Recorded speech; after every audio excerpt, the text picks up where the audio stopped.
You know Papa. Figuratively, he bites as hard as he can. Okay. And of course, when he puts his fangs into you, you certainly feel it. I think it pretty Watch Johnny's bite. Johnny's Bite. Johnny's Bite on Sunrise. Johnny's Bite. Johnny's Bite on Sunrise. You know, I've watched you. Sometimes our people disagree with you, but I mean, I understand some of your approach. I mean, sometimes we take a hard bite. It helps us as politicians. Nowadays, when I listen to you, I even panic. Why? Maybe, hey, Why do you panic? the way you, Papa, you know Papa. Figuratively, he bites as hard as he can. Okay. And of course, when he puts his fangs into you, you certainly feel it. I think it pretty Watch Johnny's bite.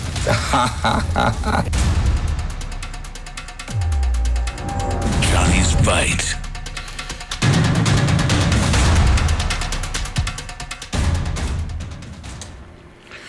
Bismillahirrahmanirrahim.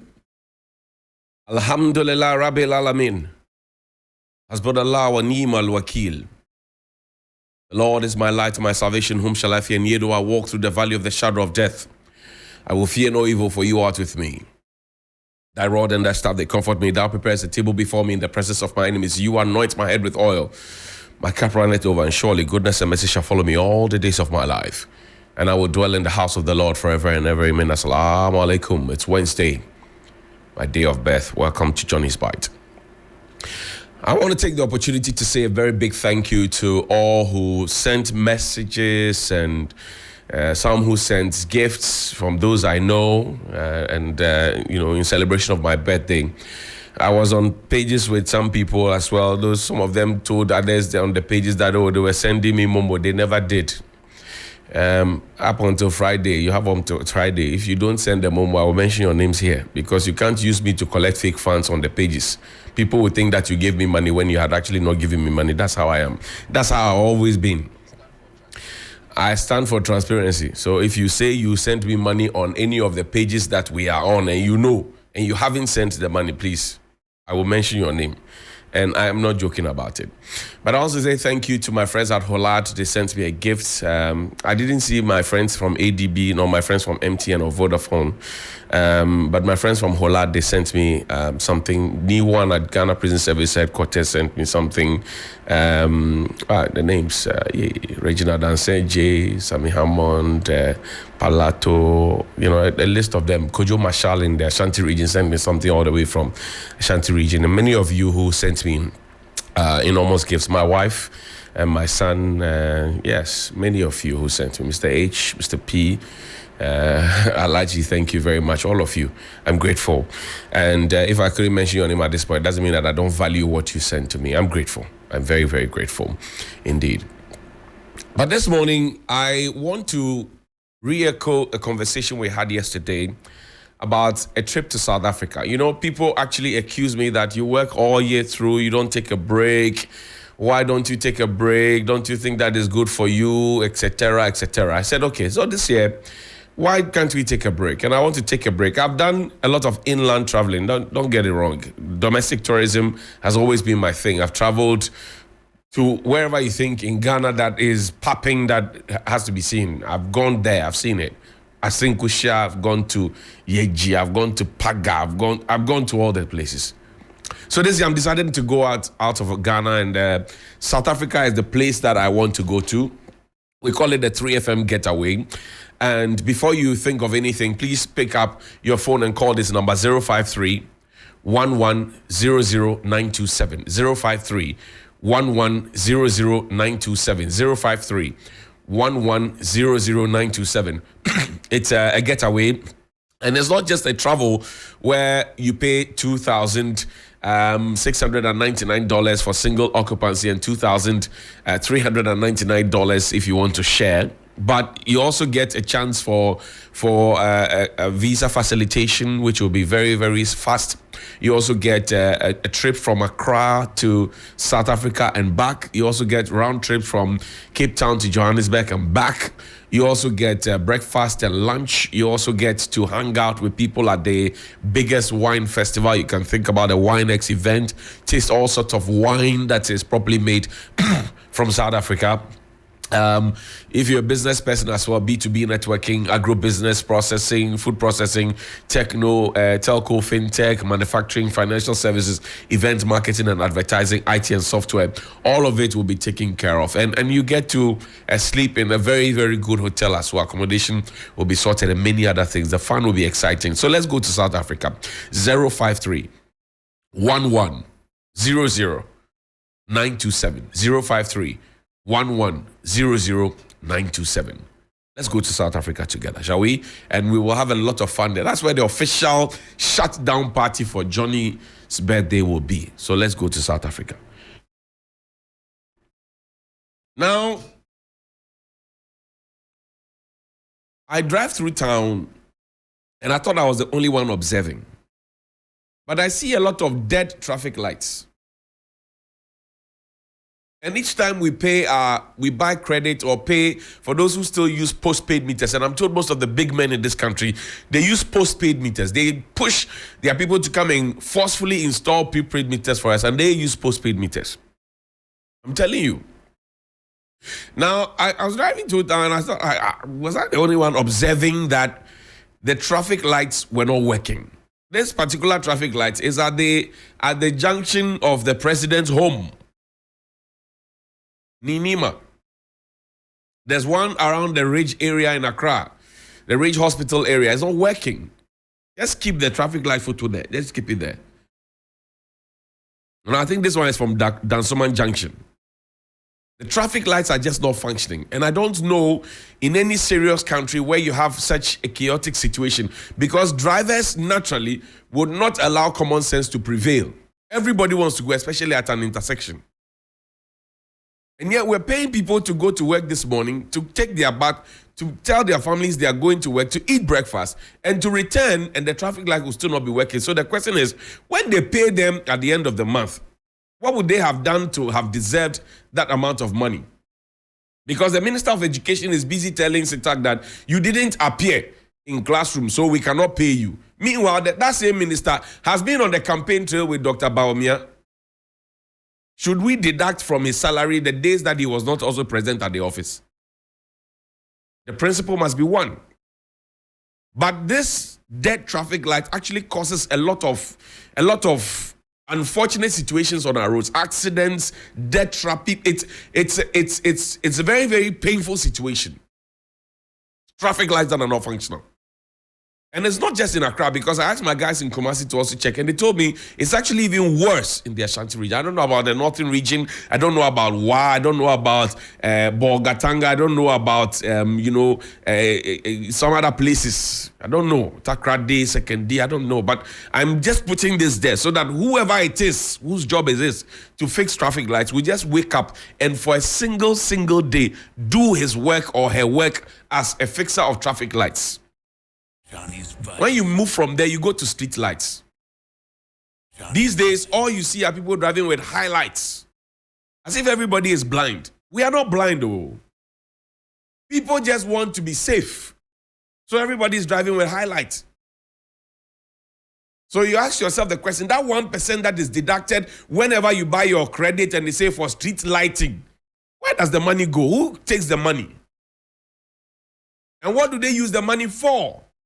And the people who work at these places where the traffic lights ought to be fixed, what have they been doing? I'm just putting this picture up there to make a representation of the entire sorry situation. Let's go to the OSP's office. Now, the OSP is playing a Game of Thrones with Cecilia Dapaah. They are playing a Game of Thrones.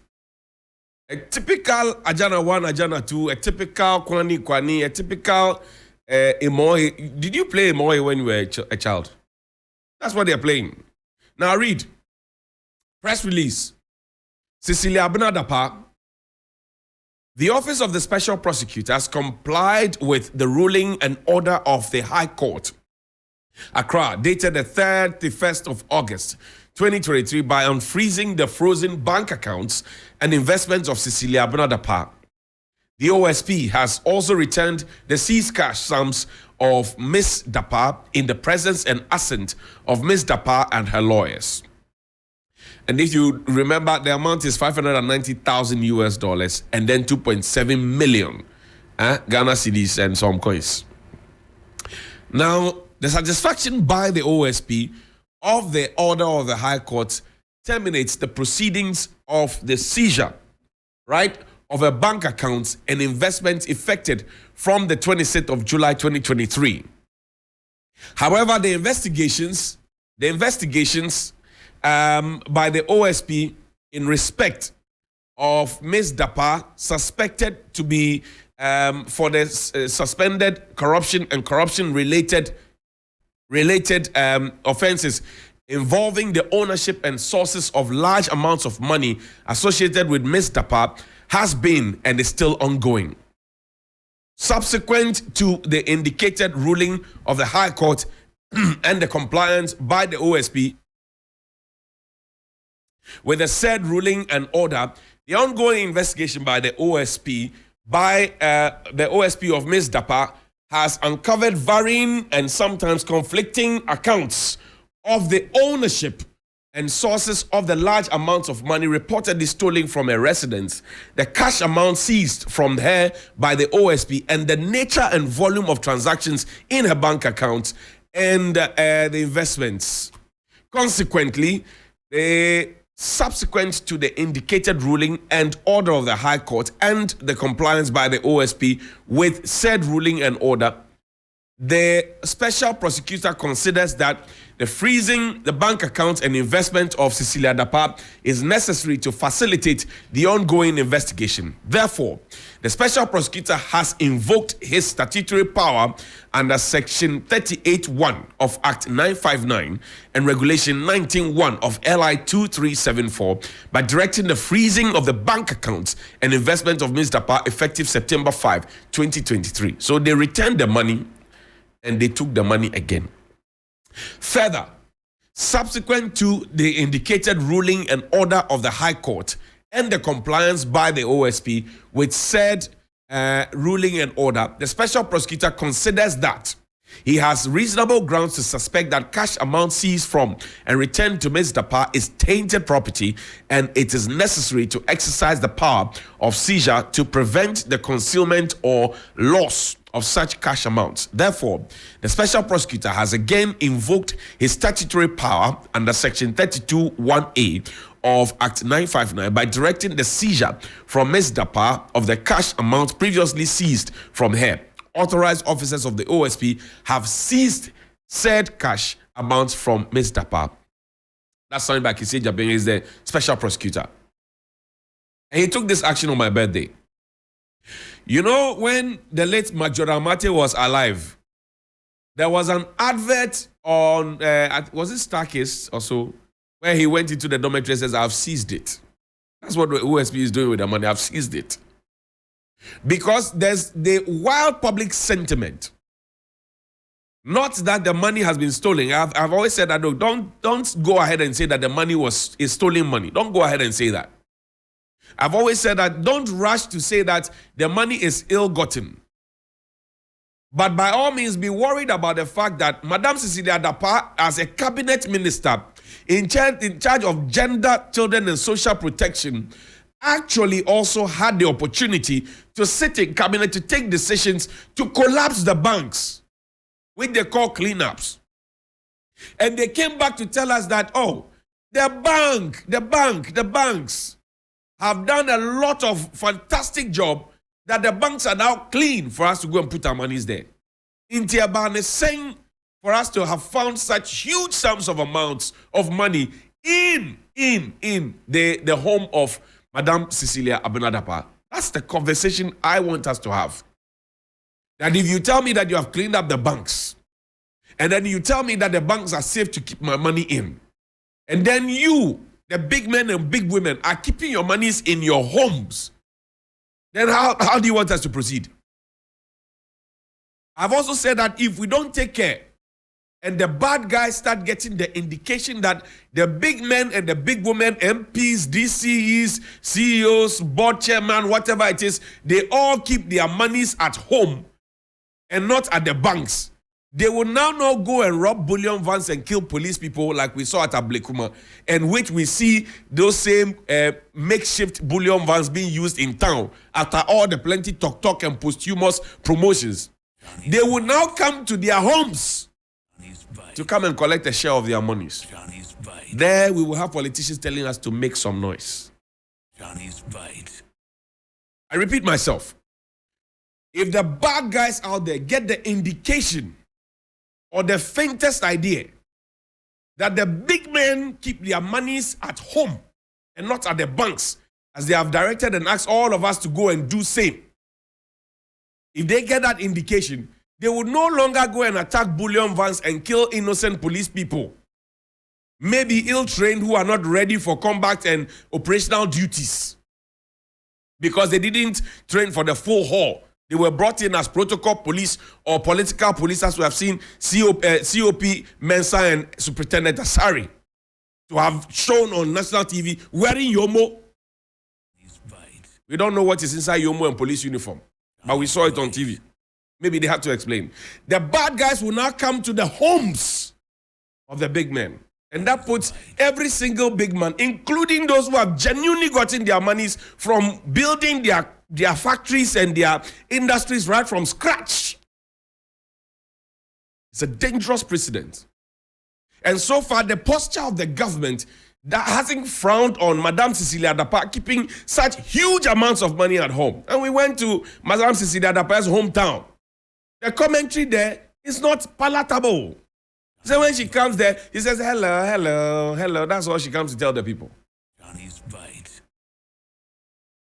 Joining people to complain that she also doesn't have money. That's what the people are saying in the village. And the people are beginning to wonder if we are the same persons going to IMF to go and collect such huge amounts of money.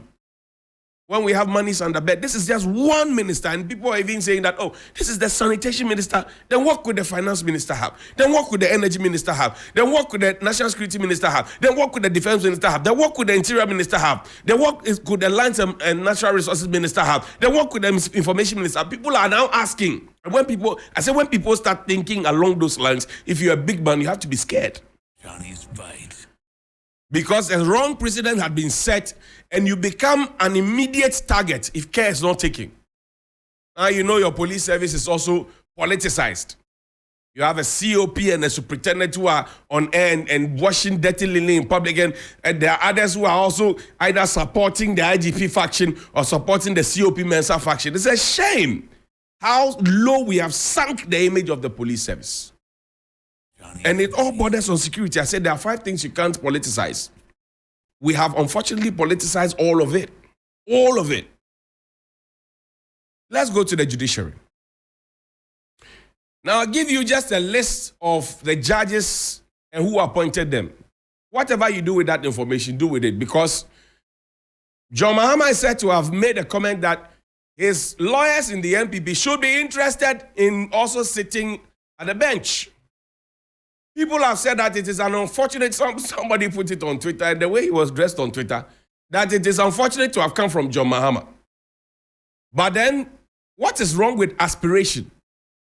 That I work as a lawyer. I know that after a certain number of years, I could go to the magistrate court. I know that at some point, I could go to the circuit court. I know that after some time, I could be elevated to the high court. After some time of practice and experience, I could be elevated to the appeal court or court of appeal.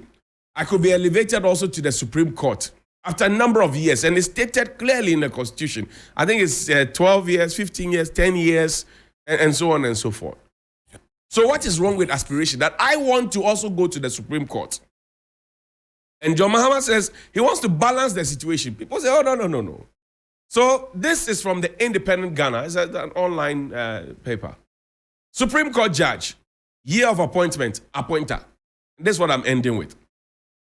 AKB Ampia, January 1993, Jerry John Rawlings. EDK Ajabeng, February 1995, Jerry John Rawlings. Francis Pega, January 1993, Jerry John Rawlings. George Kingsley Aqua, November 1995, Jerry John Rawlings. Sophia Kufu, November 1995, Jerry John Rawlings. Isaac K. Amoa. November 1995, Jerry John Rawlings. William Atuguba, November 1995, Jerry John Rawlings. John Deborah Sapon, April 1999, Jerry John Rawlings. Josiah Ofori Boating, April 1999, Jerry John Rawlings. Theodore Ajo, November 2000, Jerry John Rawlings. George Lamte, November 2000, Jerry John Rawlings. Kwame Afre, Justice Dixon Kwame Afre, March 2022, John Ajekum Kufuor.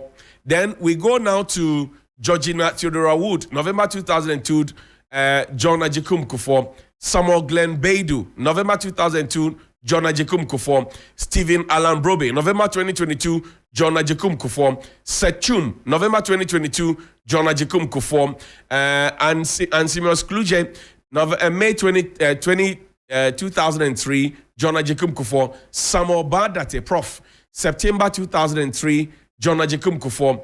Teria Modu Okran, May 2004, John Ajekum Kufuor. Richard Hinakwa, October 2004, John Ajekum Kufuor. Julius Ansam, October 2004, John Ajekum Kufuor. Felix Latte, October 2004, John Ajekum Kufuor. Sophia Adinra, May 2006, John Ajekum Kufuor. Samuel Kojo Asiama, March 2006, John Ajekum Kufuor. Eninye Boa, June 2006. That's all of them. All of them to June 2000. So Ninyeboa, Jos Doche, Paul Bafo Boni, Rose Constance Owusu, they were all appointed by John Ajekum Kufuor. Vida Kutubanfo in 2009, John Evans Atamils, Benjamin Aite, same year 2009, John Evans Atamils, Nasiru Badegbe, John Evans Atamils, October 2009. Then we come to Joseph Akamba, November 2012, John Mahama, Anthony Benin, November 2012, John Mahama, Yawapao, June 2015, John Mahama, Gabriel Pwamang, June 2015, John Mahama, Nene Amegacha, October 2018, Nana Kufuor, Agnes Dadzi, October 2018. So 2018 series, Agnes Dadzi, Ni Ashikote, Professor Samo Mafusa, the late October 2018, all by Nanado. Maria Mawusu, December 2019, Avril Lovelace Johnson, Gertrude Tokonu, December 2019, Akufo-Addo. Isifu Imoro, Tanko, Amadu, May 2020, Akufo-Addo. Clemens Jackson, Honyenuga, 2020, May, Akufo-Addo. Joy Henrietta Mensah-Bonsu, May 2020, Akufo-Addo. Yoni Kulendi, May 2020, Akufo-Addo. And then we come to December 2022, that two, Barbara Frances Akayensu, and then Samuel Kwame Adibu Asiedu, Akufo-Addo. George Kingsley Kumsin, 5th April, and then Ernest Jehu, also 5th April 2023, Nana Akufo-Addo. This is the list I have given you as to who appointed more, who appointed less, whether the vacancies were there, whether they padded it or not. I leave it to your good judgment. Have a good morning.